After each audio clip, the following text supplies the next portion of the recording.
And with this, we are down to the last paper of the session, which is called Stereo BP, Non-Invasive Blood Pressure Sensing with Earables. This paper is asking the question, can we make blood pressure monitoring a daily event using wearables in our ears?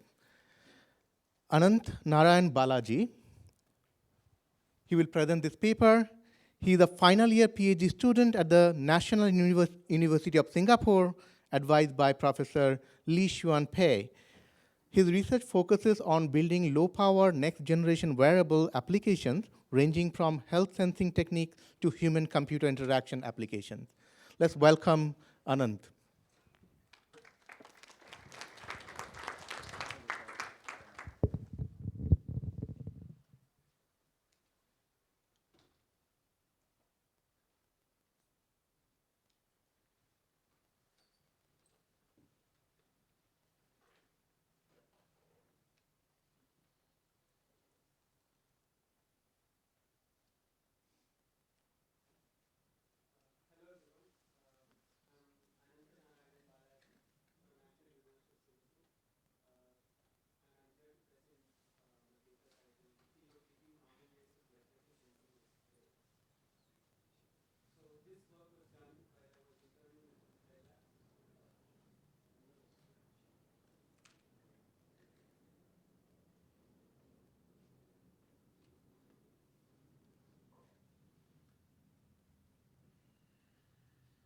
Okay.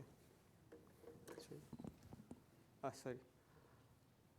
Hello everyone. I'm Ananta Narayanan Balaji from National University of Singapore, and I'm here to present my work, Stereo BP Non-Invasive Blood Pressure Sensing with Earables.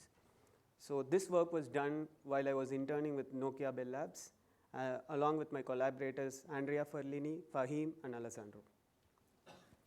So hypertension, which is also known as blood pressure, is nothing but the force of the circulating blood that has been exerted on the walls of the arteries. Along with heart rate, SpO2, temperature, BP also forms one of the 4 vital signs.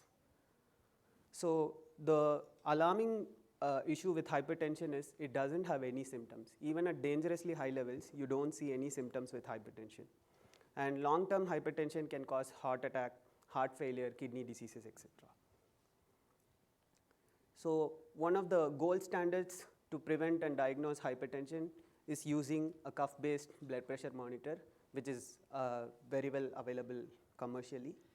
But the issue with such cuff-based devices is it is very hard to carry everywhere, and it also requires manual measurements. So wearables ideally make a very good choice for automatic and continuous blood pressure monitoring. There are a few commercially available wearables which can do it, but they all depend on a single PPG waveform. So to give a context, PPGs are the optical sensors that measure heart rate in your smartwatches, and they are usually much less accurate than a clinical grade BP monitor. So in this work, we try to explore blood pressure sensing with earables. So we believe that earables will be an ideal choice for vital sign sensing, and they are already equipped with a multitude of sensors like PPG sensors, EEG sensors, IMU sensors, temperature sensors, etc. So most of the commercially available earphones like Cosinas, Amazfit, Jabra, Bose, Philips, they already have PPG sensors and IMU sensors integrated into them. So the next question arises, why is the ear better than the wrist for blood pressure monitoring? So compared to the wrist, which has thick bones and tendons, ears host a lot of arterioles there. So there is also no bones, or like the bones that are present in the ear is very soft. So it causes very less attenuation on the optical signal, and for the PPG signal, for the PPG sensor, it makes an ideal choice. The other reason is ear offers natural motion resilience, which are not usually possible with wearables, and it usually remains in contact with the skin. So to begin with, we summarize how previous works have used PPG sensors, which are nothing but heart rate sensors on your wearables, to measure BP. So one of the standard technique is by using 2 PPG devices placed at different locations on the body. say for instance, there is one PPG sensor on the wrist and one PPG sensor on the finger. As the heart starts pumping blood, the blood arrives first at the wrist, and the time at which the blood arrives there is TPPG1, and the blood then goes to your finger, and the time at which the blood actually arrives there is TPPG2. So this is usually observed as peaks in the PPG signal, and the time between these two peaks, which is nothing but the time taken by blood to travel between two locations in an artery, is referred to as pulse transit time. So this pulse transit time is inversely proportional to blood pressure. So given a ground truth blood pressure measured using a cuff-based BP monitor and the corresponding pulse transit time obtained using PPG sensors, we can usually use a calibration between them to estimate blood pressure from pulse transit times. Interestingly, our head and upper body anatomy provides a very good principle to measure blood pressure with Earables. So the heart usually protrudes towards the left side of the body for most of the humans, except for people with dextrocardia, which is extremely rare. And since the heart protrudes towards the left side of the body, and the aortic arc, which supplies blood to the left ear and the right ear through the left external carotid artery and the right external carotid artery. Since the heart is slightly closer to the left side of the body, the distance between the heart to the left ear is usually greater than the distance between the heart to the distance between the heart to the right ear is greater than the distance between the heart to the left ear. And previous studies have shown that there is at least 2 to 3 centimeter difference between the heart to right ear and the heart to left ear. So by exploiting this known observation, we propose stereo BP. Given a pair of earbuds, each earbud, the right earbud as well as the left earbud, equipped with a PPG sensor, the time at which the blood pulse arrives at the PPG sensor in the left ear is always earlier than the time at which the blood pulse arrives at the right ear.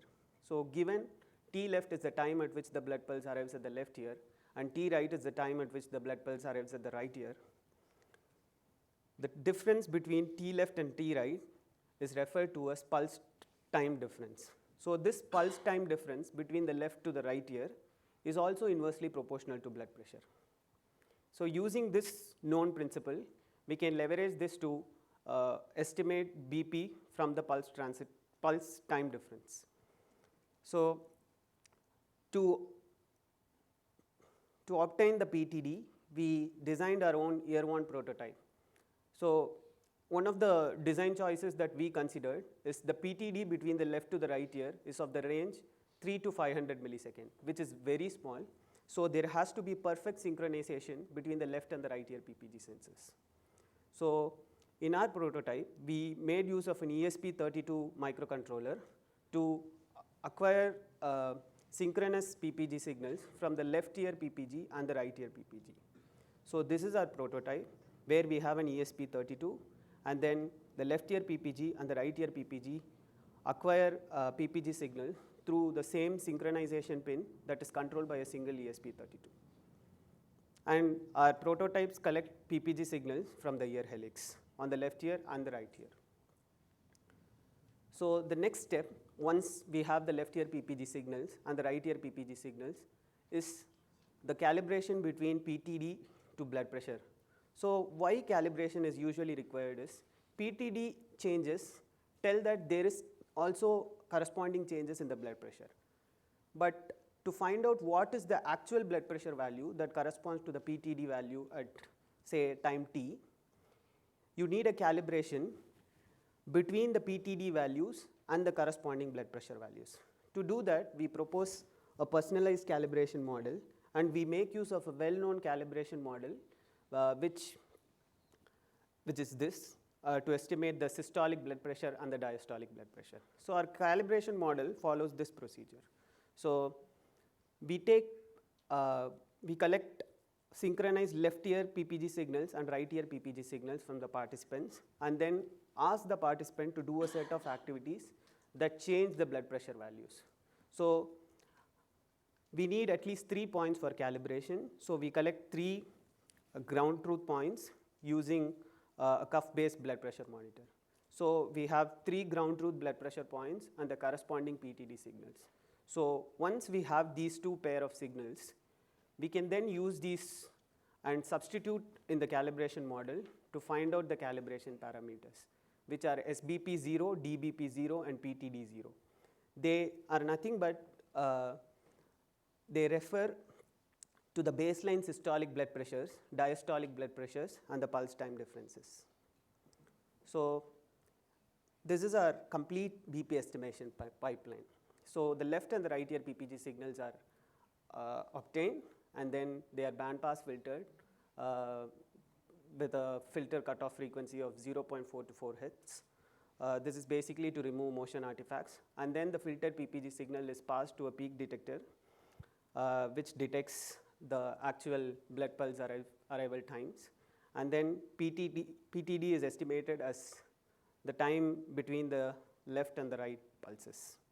So once we have the PTD and the calibration that has been obtained from our earlier procedure, we can use the calibrated model to predict SBP and DBP from the PTD values.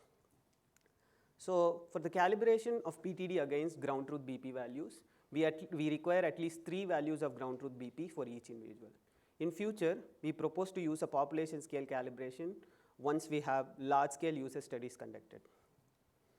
So in our preliminary user trials, we evaluated the accuracy of stereo BP against a cuff-based Omron BP monitor, and we also conducted a user study for 25 minutes, and we designed a set of activities like relaxation, cycling, slow breathing, and immersing hands in cold water, etc., which are supposed to induce blood pressure changes in the participants as well.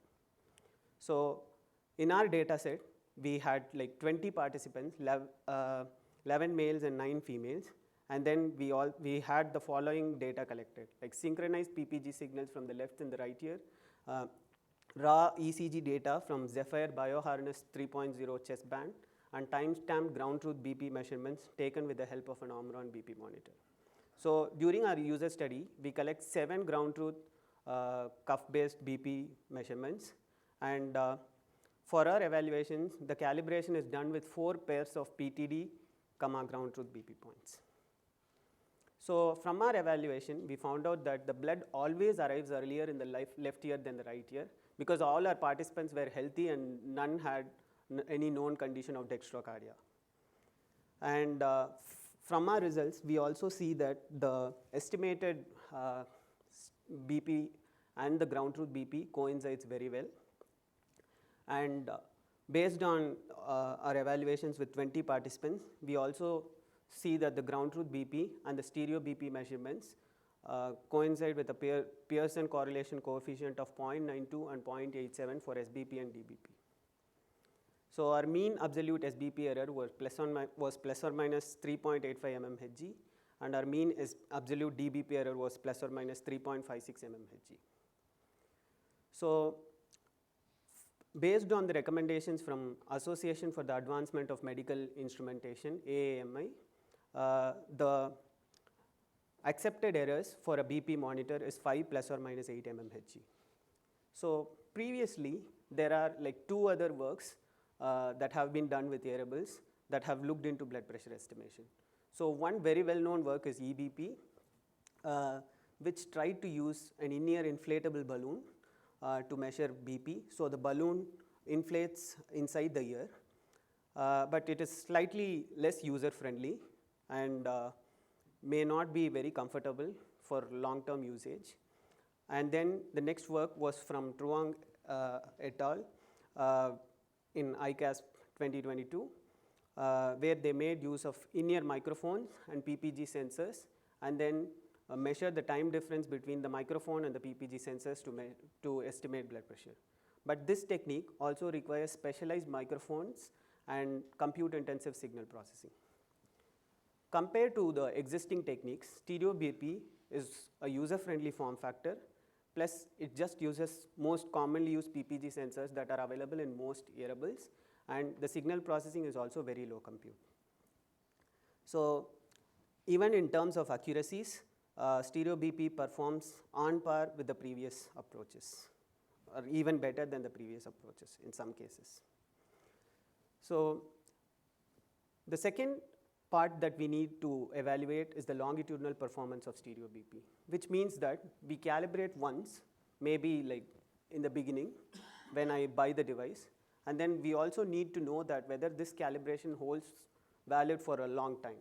For that, we did a longitudinal user study with 9 participants, and the participants were asked to do the same user study for 3 weeks consecutively, week 1, week 2, and week 3.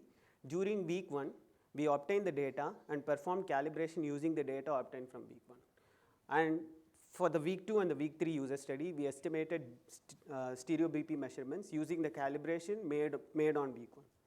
So we found that our calibration holds valid for 3 weeks of user study, and you basically can see that the cumulative distribution of the errors don't change much over the 3 weeks. So to summarize, we found out that heart is closer to the left ear than the right ear, empirically validated it with PPG sensors in the left and the right ear, and then proposed PTD, which is pulse time difference, which varies inversely with blood pressure and can be obtained using left and the right earbuds. From our evaluations, stereo BP can evaluate SBP and DBP with errors of plus or minus 3.85 mmHg and 3.56 mmHg. So in the future, we plan to do user trials on a wide variety of population with heart conditions like atrial fibrillation, cardiac arrhythmia, and especially users on blood thinners, etc. And we also plan to do wireless synchronization between the left ear and the right earbuds. And we also plan to integrate stereo BP sensing into in-ear PPG sensors, because currently our study is based on PPG sensors placed on the ear helix. Our data set and code will also be released in the eSense website in the coming days. Yeah.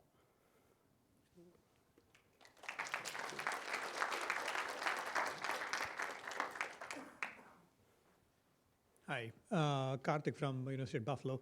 Very cool work. That's awesome. So maybe a couple of clarification questions, because I don't know the field at all. You said it's proportional. Again, your accuracy says you have the proportion right, but how do you know it's only linearly proportional, not like a function? Okay, so there are a lot of literature in this work which have tried to empirically evaluate, like, because time is inversely proportional to pressure, and they also have tried to plot like pulse transit times versus blood pressure, and most of the time they follow close to a linear relationship. There are other approximations also, but most of the time people tend to use a linear relationship because the errors are not that high to affect the performance of BP estimation. And how do we know it's consistent? So your assumption is you calibrate once and it works through various activities. Yeah. How are you sure? And also over time, like your longitudinal study was 2-3 weeks. What happens in a year, and so on? So right now so our data collection is right now in a controlled environment. So during these user studies, we basically made sure there are no motion artifacts, especially during the time we measure ground truth BP. So because of that, our calibration is holding valid. But in a more practical condition where you cannot actually ask the participant to be very stationary and control, it is. I'm not even asking that. How do you know that that calibration holds? Let's say you did Oh. calibration well. Like how do we, like over time, my blood pressure changes, these numbers change, right? So how do you detect that sort of thing, or when does it change? Okay, so that is something that we are planning for the future work. So that's a hard topic too, because one easier way is basically if you have calibrations very frequently, like 2 months once, or if you are going into like heart-related treatments, like taking blood thinners obviously increase your blood pressure. So once you go into these sort of medical programs or medical interventions, then it's advised for you to recalibrate it and then use it. Hi, Chandra Narayanaswamy from IBM Research. Very good work. I hope these things become available in stores near us very soon. I was wondering how dependent this is on things being inside the ear versus if you can kind of extend it to over the ear. So I'm thinking earrings and things like that, and also glasses where there's 2 resting points, and your idea may apply there as well. Yeah, so the main motivation for doing it inside the ear is basically the motion resilience and the natural securement that you get from the ears. But right now, our user studies are based on over the ear. So we can readily move this to inside the ear also, because the blood arrival is almost, because the arteries are all around the same area. So it's not going to change that much. But for earrings, we may need to check. So eyeglasses maybe sooner. So for temple, yes, it is possible. You can also have one sensor here and one sensor here. Yeah. Temple is one of the best locations for PPG signal acquisition. Yeah. Okay, thank you. I'll let you take the question, but we're running out of time. Yeah. Keep your answer little. Sure. Yeah.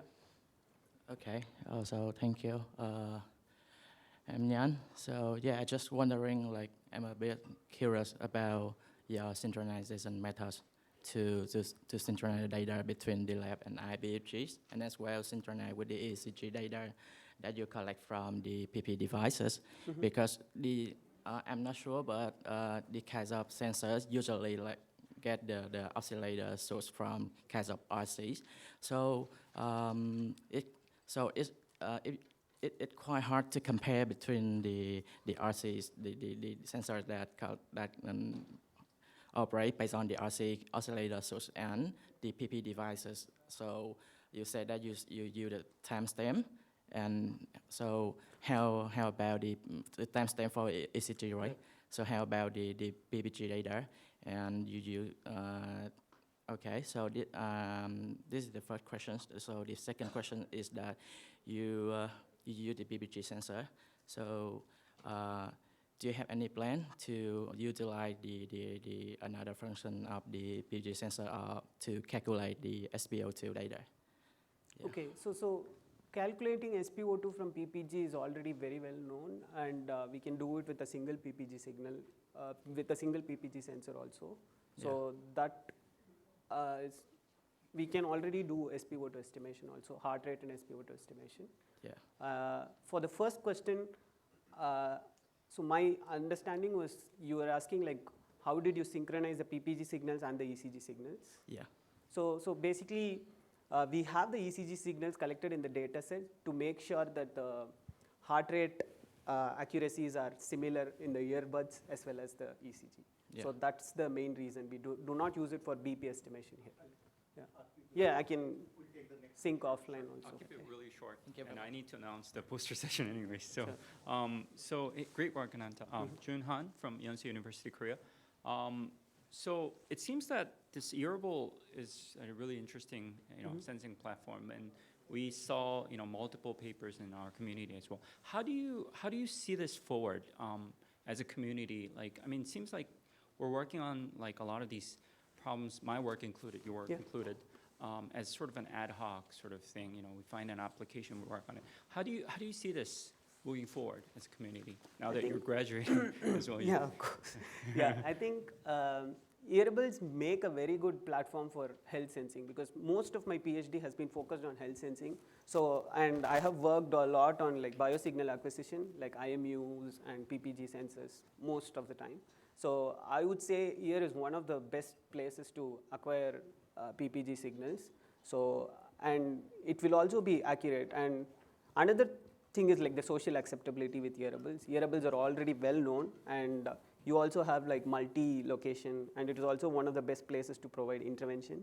Sure. So I think Earables make a very good Right. choice. Yeah, I think this is a great line of work, and Yeah. you're finding job positions, right? Uh, So he's yeah. graduating soon, so in case you're Yeah. interested in hiring. Yeah. Okay. All right. Yeah. Congrats.